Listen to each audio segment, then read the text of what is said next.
Oke, teman-teman, kembali lagi bersama Willy Boy Audio di part 2 untuk modifikasi ampli Lepi LP838. Nah, kebetulan saya ketemu satu unit lagi. Ini sama persis. Nanti kita akan bandingkan mana-mana saja yang diubah. Dan sebelumnya terima kasih juga yang udah nonton. Saya pun gak nyangka bahwa video part 1 ternyata banyak peminatnya. Dan banyak yang nanyain kapan nih bang part 2 nya. Jadi sekarang saya sempetin untuk bikin. Dan terima kasih untuk kesabarannya teman-teman semua. Semoga video part 2 ini juga bermanfaat untuk teman-teman semua. Nah, saya mau tunjukkan juga, dan ini kesempatan yang menarik untuk kasih lihat bahwa Lepi ini walaupun dia dari luar sama, dari luar ini sama persis. Yang sudah dirubah ini yang silver, yang masih standar ini yang hitam. Dari luar sama persis, dilihat dari depan juga sama persis, gak ada bedanya, sama persis. Ini knopnya memang saya ganti sendiri, tapi panel-panelnya tulisannya sama semua. Hanya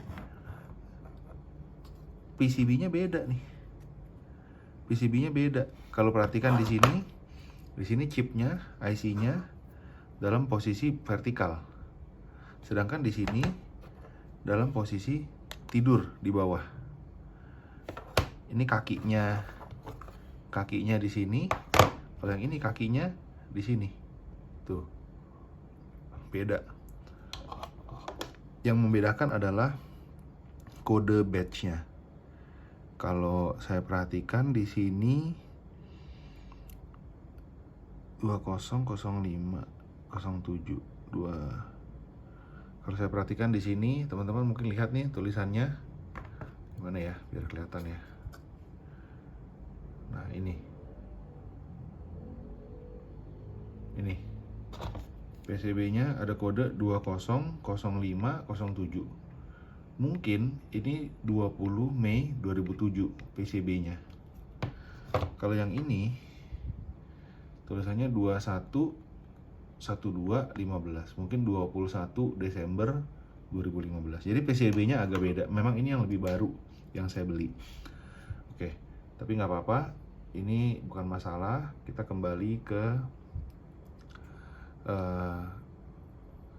amplifiernya itu sendiri. Jadi dua hal yang kita bahas di video pertama, yaitu ganti terminal, gitu kan. Terminalnya seperti saya tunjukkan di video pertama, itu sering copot ininya. Kalau dipencet sering copot. Jadi teman-teman, kalian tinggal beli aja terminal speaker. Gampang, kata kuncinya terminal speaker. Di online shop banyak, atau di toko elektronik dekat rumah pasti ada. Cari yang 4 lubang. Dan yang penting diperhatikan adalah posisi dia tuh gini, plus minus, minus plus. Ya, kelihatan kan? Plus minus, minus plus. Artinya apa? Harus cari yang merah hitam, hitam merah, atau warnanya apapun, yang penting warnanya sama nih. Dua ini harus sama, karena ini menandakan kutub negatif, supaya kita nggak kebalik. Karena di pasaran ada juga terminal speaker yang kayak gini. Nah, hitam merah, sedangkan yang kita perlu adalah plus minus, minus plus, gitu ya. Kalau ini dipasang di sini pasti aneh. Nah, minusnya jadi warna merah. Ini normal gitu ya. Sebenarnya walaupun kalian kalau hafalin ya nggak ada perubahan ya, ikutin yang tulisan di PCB aja.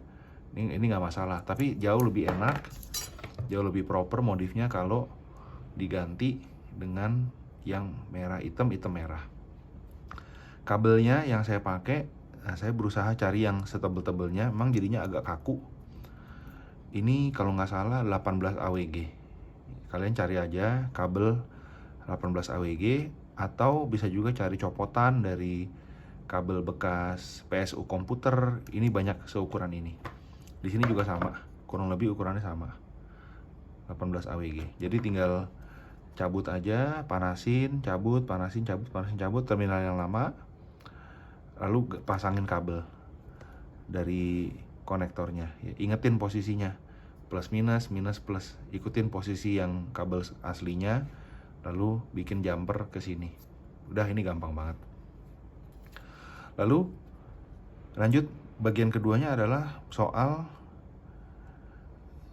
kapasitor. Nah, saya udah jelasin teman-teman bahwa semua kapasitor di PCB standar ini saya ganti. Semua PCB saya ganti. Dan yang nilainya di bawah 10 mikro itu saya ganti pakai kapasitor film. Yang nilai di atas 10 mikro saya ganti dengan elko juga, tapi yang kualitasnya lebih baik. Sebagai contoh, kita coba zoom di sini ya. Nah, ini 100 mikro 16 volt. Sama nih sebelahnya, 100 mikro 16 volt. Sebelahnya yang gede ini 220 mikro 16 volt. Ini kita ganti semua. Jangan bingung kalau layoutnya beda. Seperti kalian lihat, ini layoutnya beda. Jangan bingung, tapi yang penting prinsipnya begitu. Ganti yang nilainya di atas 10 mikro, 10 UF, ganti dengan elko yang nilai sama, tapi mereknya yang bagus. Yang nilainya di bawah 10 mikro, contohnya ini, 2,2 UF, 2,2 mikrofarad, diganti dengan kapasitor film.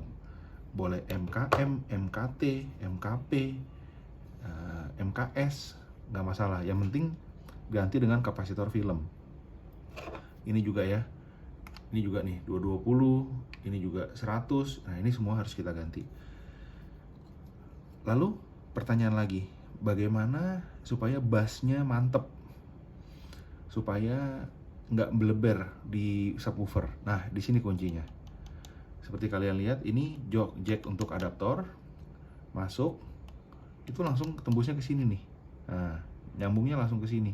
Ini dioda ya, tapi arahnya ini langsung ke sini. Dimana ini adalah kapasitor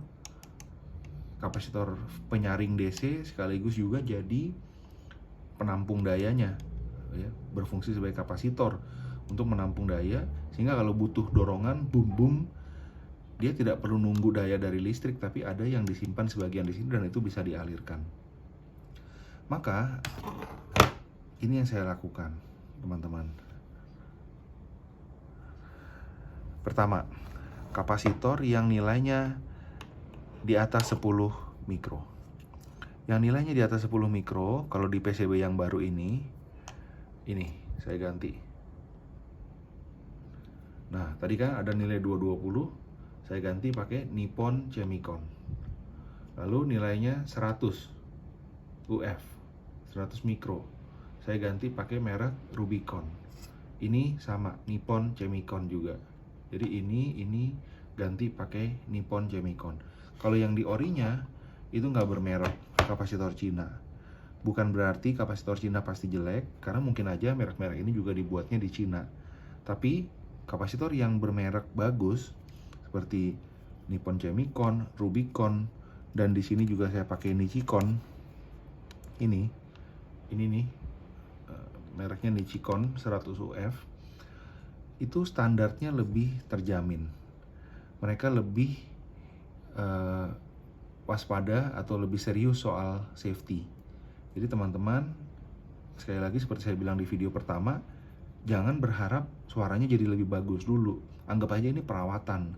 Anggap aja ini pencegahan supaya nggak ada resiko meleduk atau apa yang tidak diinginkan. Kalau suaranya lebih bagus, anggap aja bonus. Nah, gitu ya. Itu yang nilai 10 mikro ke atas. Nah, sekarang kita perhatikan ini. Ini adalah 2200 mikro 16 volt. Adaptor yang kita pakai di sini umumnya 12 volt. Jadi sebenarnya ini udah memadai, ini udah cukup. Tapi bisa dibilang cukupnya minim ya, toleransinya hanya kecil 12 ke 16. Dan nilainya adalah 2200 mikro. Di unit yang saya punya, saya memparalel beberapa kapasitor. Oke, dari tadinya cuma satu, kalian bisa lihat ini yang garis di PCB ini kan bulat nih. Nah, itu adalah penanda posisi kapasitor yang aslinya.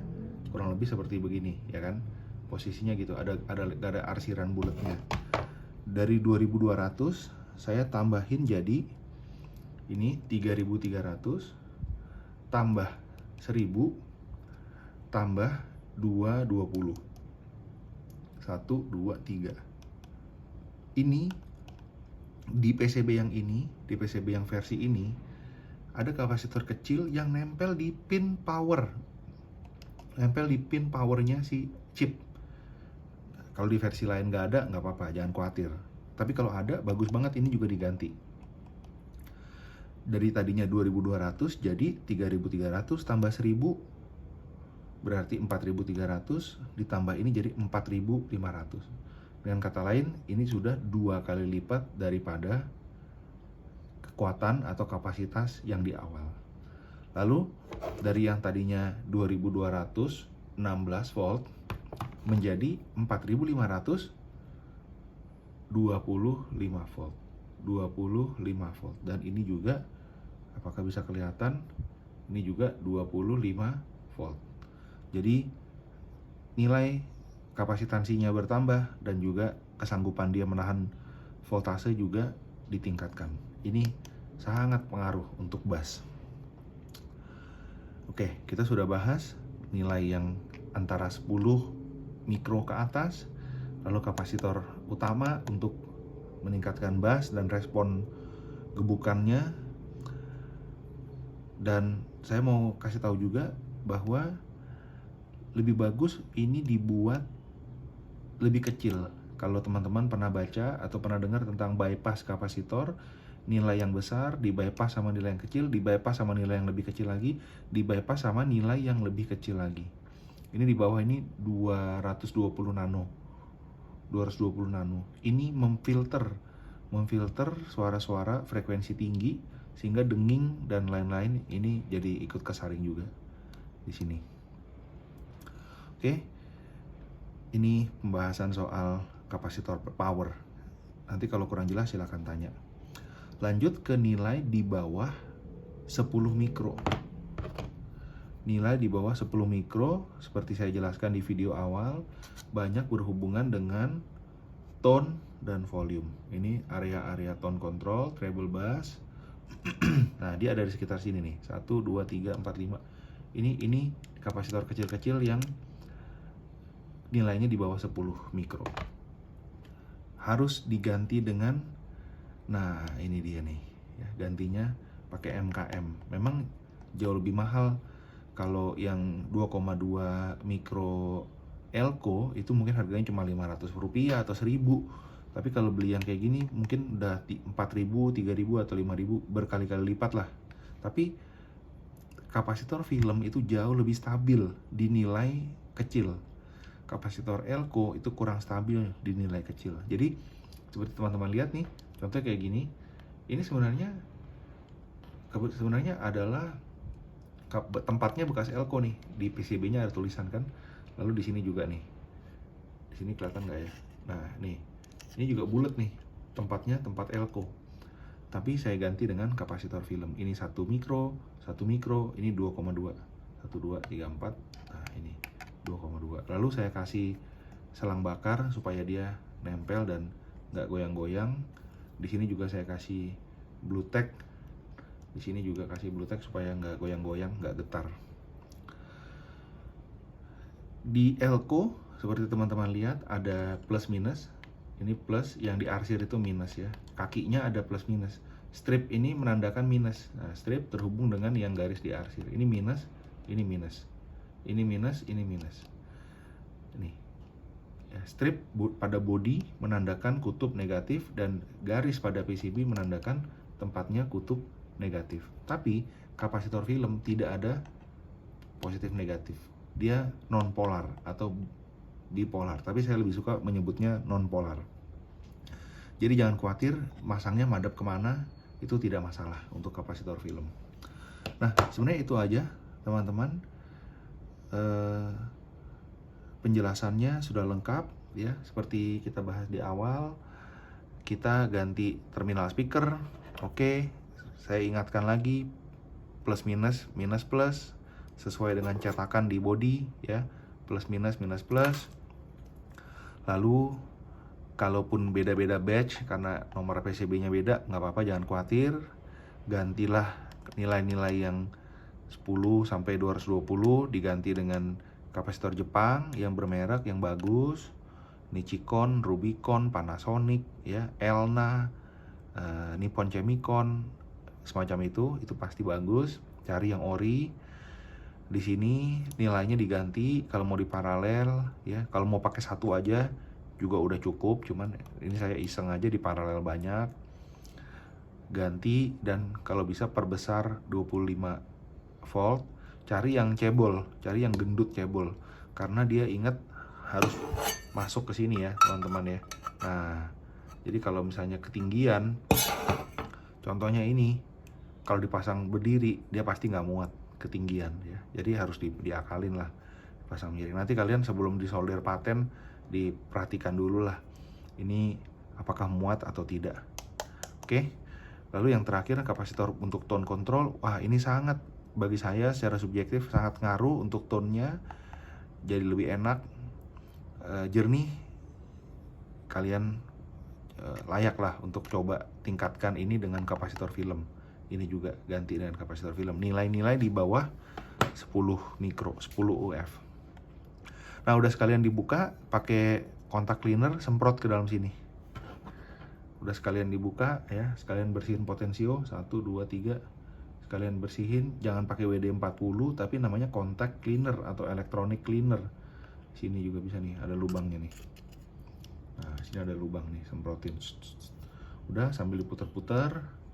Di sini juga ini potensio, sambil putar-putar. Colokan-colokan jacknya ya, mau dibersihin silahkan.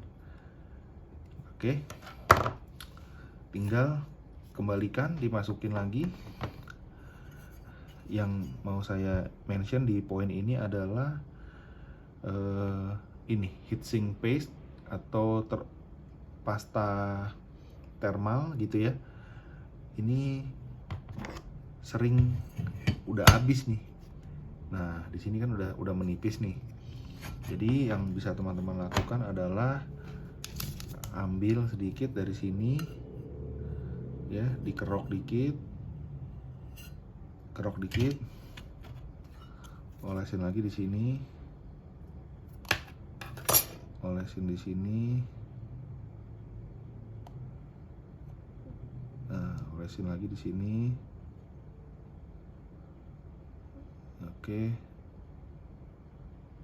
Oke, gitu. Udah agak kering, nggak apa-apa. Oke. Usahakan yang rata ya.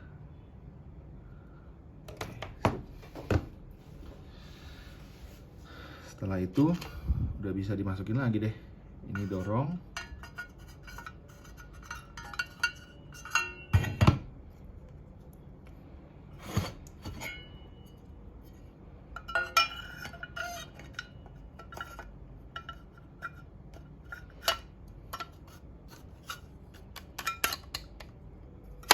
Oke.